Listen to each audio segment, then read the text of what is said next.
Oi, Allah yonje faranjiin ni beeyti, gurraachiin ni beeka, adiin ni beeka. Maal taate eessatti beekti faranjiin irra sii kaa'u bilbilaan. Ati su'aan amantaan akka ijoolleen jeen qaroo beera waan biraa soo Bakki dhugaan siin jedhe ka dhugaa isaa irra miti jechuun amma fakkeenyaaf faranjii tokko do you know hallaa yoon ittiin jedhee I don't know jettee. Akka hallaa akkati jettu kanatti miti ree. Akkamitti jedhu rees? Mee Allah haji mee Allah. Hallaa. Yaa Rabbi afaanummaan keetu wal siin qaceelu barate.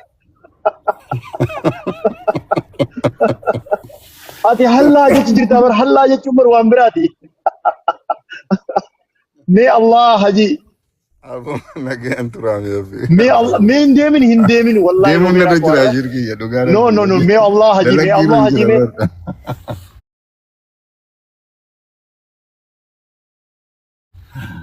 Allah mi.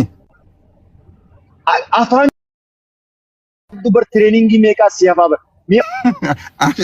Ati kooti dhalateetti guddattee waamaa yeroo hundumaa waamaa ooltu. Awwaggaati tokko waama bar yookiin immoo arrabni kee bar siyaaf arrabni kee harka kee irra jiru bar siyaafaan jira. Arrabaan gaafa dubbattu Allah hajime. Eesh qoy okay. Ingiliffaa yoo waasi gaafadhe do you pronounce the way it's supposed to be? Of course this Allah is going to be the same. No, yoo nama Ingiliffaani wordii tokko si gaafadhe do you pronounce akka Of course. Akka faranjiin tokko pronounce goota. Akka sodon taane pronunciation fakkeenyaaf afaan Oromootu pronunciation keenya tokko miti. Fakkeenyaaf dhimma shawayyoo dhalatte that is like one haasawasan garuu jechi tokko islaamummaa tana amantii dhugaa wanni isii godhu amantii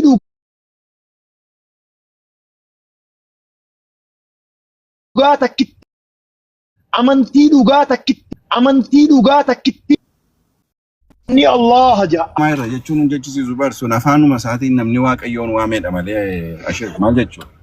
Mee waaqayyoon san isa kame yaa Roobeeraa kun waaqayyoon ati ammanaan jettu kuni waaqayyoon amma ati ammanaan jechaa jirtu suni waaqayyoon kun mee waan hedduu si wajjin pirogiraaman qaba si wajjin haasa'uudhaa fi akkuma dheengaddatte adda baanetti anillee yeroo biraa si wajjin haasa'u hojjetiin bal'ama qabadhee ture. Ati koo gaafa dhuftu dhugaa ani koo ammorzaan happy dhugaa sitti muudhaaf utuu walagarree buna teenyaa sun. For sure akkaan amma sitti haasa'u kana sun taane ani hedduu paablika irra sun taane lafarratti immaa lafarratti sirriitti haasa'u. For sure akkati shaadaa qabatu beeka. Sa'aatii yeroo deebitu magaalaatti gaafa deebitu especially weekendii irra dhufta taanaan sa'aatii barbaaddeetti walagarree haasa'u.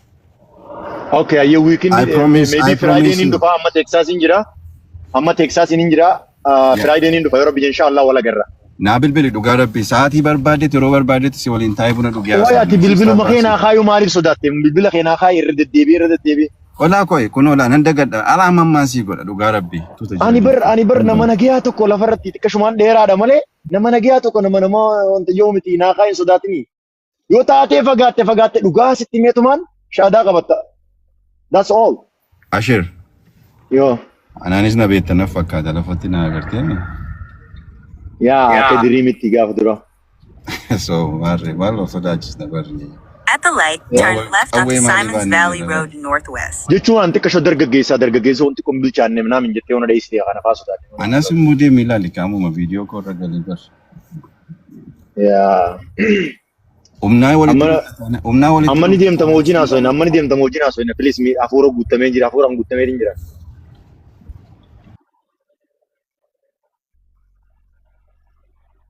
Reessa deebi'e. Ustaad Abdii Musaa. At the light, turn left Simons Valley Road Akkam nagaa keessanii. Proceed to the alhamdulillah. at the next light, turn left. Hayya anillee si bilbila Roobeeraa koo galatu. Proceed to the route. Hayye nagaan tura bakka. At the next stop sign, turn right.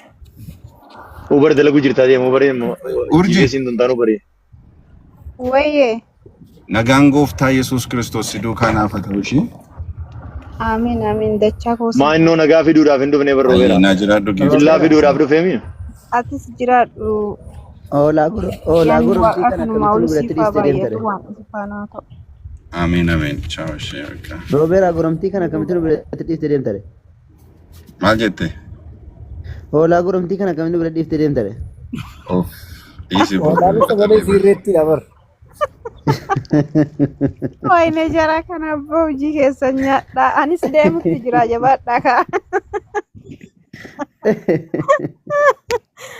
Hai. Sirreetti malee olaamete boorji. Ya? Nimaa uffattee. Amma waasi tuuffadhu naan jedhe baraan ajaja isaan fudhaa beektanii. Wama feete amanii mataa qullaan taa'in naan jedhe. Wallahi jalqabaani musliman sisee jilbaaba uffattee jirtan sisee.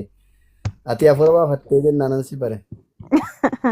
Maa maqicha argaan jirtu Yesuus jireenya jedha. La ani urjii malee homaa argaan jiru. Urjiin immoo muslimas ta'uu dandeessi. Kan biraa argaan jirtu ofe. Ayyaa. Naan deebistuu ati gaafii kiyyaa maaliif oolaa jedhamti? Ani garuu hoolaa waaqayyoo osoo ta'e baay'ee itti gammada. Waan nama sana godhu. Garuu anis ta'eeras hin jedha garuu ittiin gammada baasawee. Olitti baay'ee qaba isin ammoo akkuma qalbii taphaati fudhatte. Kan mataana nyaate nan gammadaaf nan gaddaatu hin ta'in maalumaaf oolaa jedhamti. Hoolaa jechuun gaarii dhaabe waan garmeeyyii tokko baqqalaaf waan mishaadha bakka hoolaa jechuun nutsuu. Ay oolaan ikkoo gowwaa jechuudha. Gowwaa waan tokkoon beekne jechuudha oolaa jechuun. Garuu maaliif jedhamtanidha malee kan hin gaafadhu. Gowwaa sanillee haa ta'u rakkoon qabu kaa. Maaliif oolaa jedhamtan? Isaan jedhamtaniif itti baruu barbaadani. Nu jedhamnuufillee himeera nu hoolaa Kiristoosiiti. Isuma akka inni hoolota karaa irraa maqaniif dhufe jedhan mana ofiitiin nu deeffatu dhufe nu hoolotuma sani. Mana ofii hin qabu. Ani koo wannan jedhe oolaa eenyutu jenne? Maaf hin qabne bari inni amma sa'aatii ammaatitti dhufaatii isaa dhiyaateera yaa jara keenya warri amma kanatti akkana inni akkana jedhan boolla kamtu si fuudha gaafa inni dhufu. Maaliif oolaa jedhamtee urjiin? Maaf oolaa jedhamte? Sabni koo maaf oolaa jedhama? Maaf arrafama? Ani bari fuula kiyya na laaltan malee qaamni kiyya guutuunuu bari akkam akka oolaa sanii. Rifeensa qabdaa? Maal? Hin qaba Leegireesmoo? Billee mataa irraa kaasee akka keessaatitti jechuudha. Mee adaraa rabbii viidiyoo baneeti achi gargali mee eegee kee.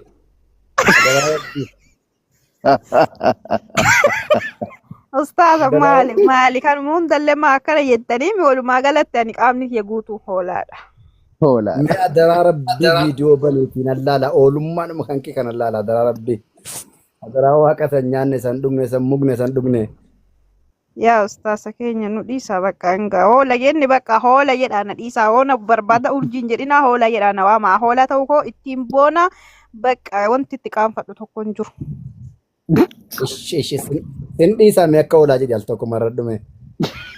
Asiin dura marradhee miidiyaa muluu irraan na deemaa dhaqan. Hin barbaadu sagalee waraabanii tokko marradhume irrafnaa fi urjii tokko marradhume irrafnaa fi. Ani nagaan qabu yoo tana kaameraa sanuu qajeellee xarageellee hin jiru bal'aa godhee as keessa taa'aadha. Hin maraadhe. Maal seete hoolaan ikkoo al tokko itti marrattee niiftu gisee hunda marrataa teessi marradhume. Jedhime. Osoo alii as hin jirreeti mamadhaadha. Amma malladhu lakke. Yoo dhuguma Yesuusin jaallatte yoo dhuguma Yesuusitti amantee jiraatte marradhu. Aha, marratanii Yesuusitti amananii jedhanii. Mee maal gaa oolaa taanaan egaa marrachuudha malee. Amma nuti magaalaa amma ustaaz amma hin beelofne bakka oolaa yeroo beelofte marratti. Ala quufte sin maraatti. Na qalachuu eddanii ree.